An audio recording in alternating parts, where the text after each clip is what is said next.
Baik, bismillahirrahmanirrahim. Assalamualaikum warahmatullahi wabarakatuh. Jumpa lagi dengan saya di Abil Maiwa Channel. Jadi teman-teman, channel ini merupakan channel pendidikan tempat kita berbagi tentang aplikasi pendidikan, Microsoft Office, serta tips dan triks komputer. Jadi pada video kali ini teman-teman ya, kembali lagi admin akan mencoba mengupdate informasi terbaru seputar perkembangan P3K Guru formasi tahun 2023. Apalagi besok kayaknya sudah dimulai ya Bapak Ibu pendaftaran dan pembuatan akun di portal SSCSN tanggal 17 September ya. Kenapa? Karena hari ini sudah tanggal 16 September 2023. Di sini untuk P1, kemudian P2, P3 dan pelamar umum ya wajib memperhatikan ini. Guru induk Bapak Ibu guru yang terhormat, guru induk itu sangat diuntungkan dia di P3K Guru 2023. Yang mana di sini ada bocoran perihal aturan penempatan untuk P1, P2, P3 sekolah induk dan non induk di seleksi P3K Guru formasi tahun 2023. Tapi sebelum kita lanjut, bagi rekan-rekan guru yang baru pertama kali menemukan channel ini, jangan lupa tekan tombol subscribe-nya dan aktifkan lonceng notifikasinya Bapak Ibu, agar setiap hari Bapak Ibu bisa mendapatkan update informasi terbaru seputar perkembangan P3K Guru. Baik, tanpa berlama-lama lagi kita langsung saja Bapak Ibu ya, to the point ke informasinya.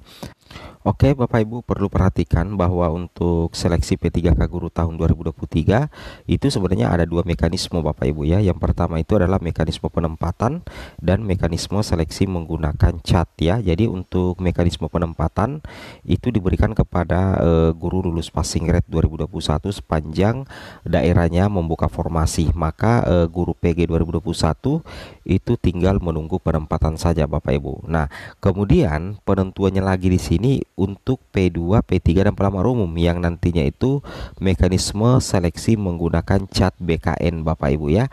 Nah, tapi penentunya itu wajib ada tersedia formasi setelah penempatan guru lulus PG. Jadi kalau misalkan guru lulus PG itu menyisakan formasi, maka dilaksanakanlah seleksi menggunakan cat untuk P2 dan P3 dulu Bapak Ibu ya.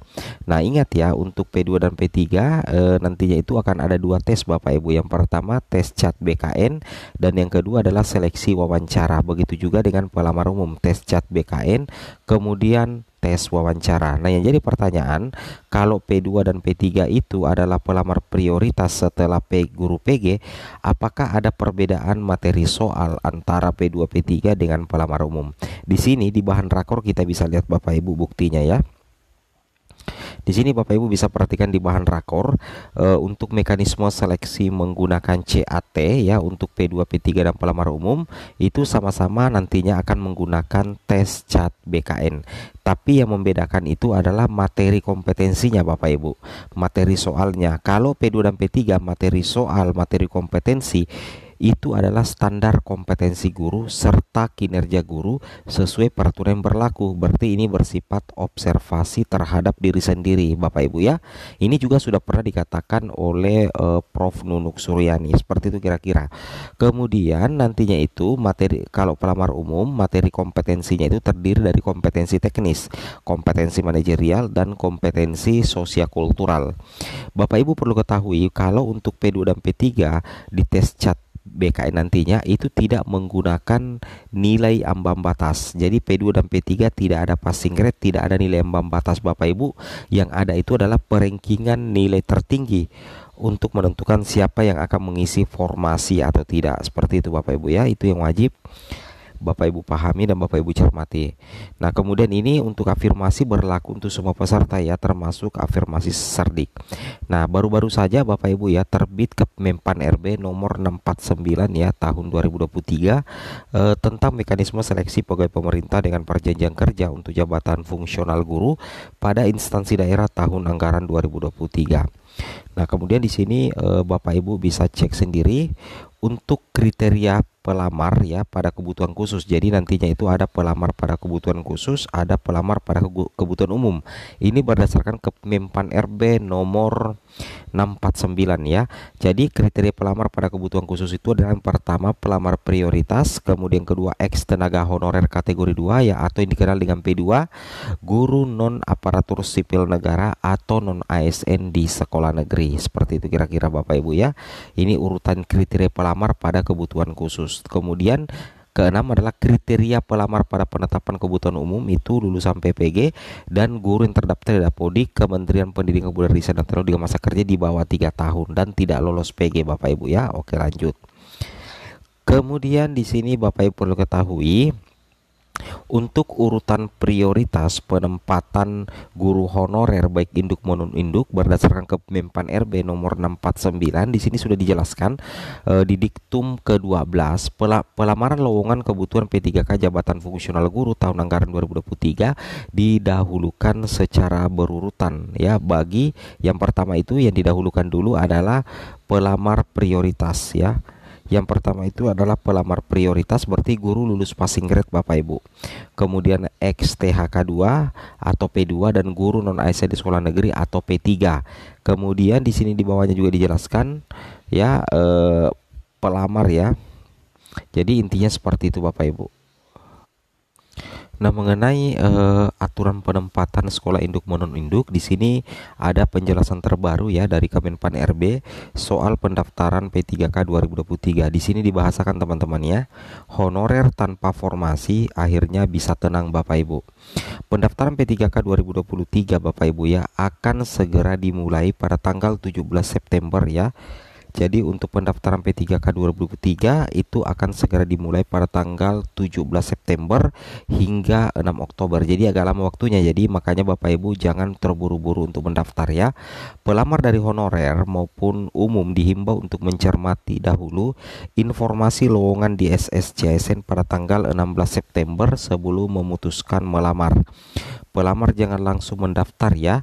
Cermati dahulu formasi yang tersedia dan jabatan mana yang cocok kira-kira ya.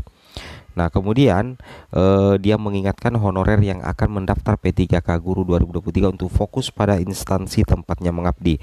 Jangan terpancing mendaftar di instansi lain, bahkan pindah ke kabupaten kota atau provinsi. Jika tetap memilih pindah lokasi, maka honorer sendiri yang akan merugi Bapak Ibu ya. Nah, di sini kita lihat ya, selain P3K, seleksi P3K guru baik guru maupun tenaga kesehatan dan teknis, untuk pelamar honorer hanya bisa melamar di instansi yang bersangkutan ya Bapak Ibu. Bagaimana bila tempat honorer mengabdi tidak buka formasi? Abah mengungkapkan tidak usah khawatir, honorer bisa melamar di tempat lain masih dalam satu daerah kewenangan Bapak Ibu ya yang sama, dengan catatan masih ada satu instansi. Alhamdulillah ya. Nah, kemudian selain itu harus tetap relevan dengan jabatannya. Dia mencontohkan guru honorer Kabupaten Malang, instansi tempatnya bernaung adalah Dinas Pendidikan Kabupaten Malang. Seperti itu Bapak Ibu ya. Oke. Nah, ini contoh aturan ya dari Kemenpan RB, aturan penempatan guru induk atau non induk di P3K Guru 2023. Di sini dikatakan guru honorernya mengabdi di SDA.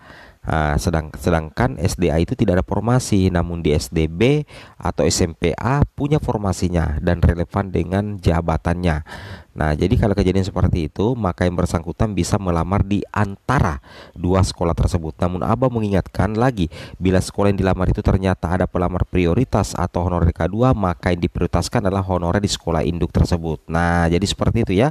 Jadi inti logikanya ya, misalkan ya di sini kita lihat ada sekolah A, kemudian di sini sekolah B.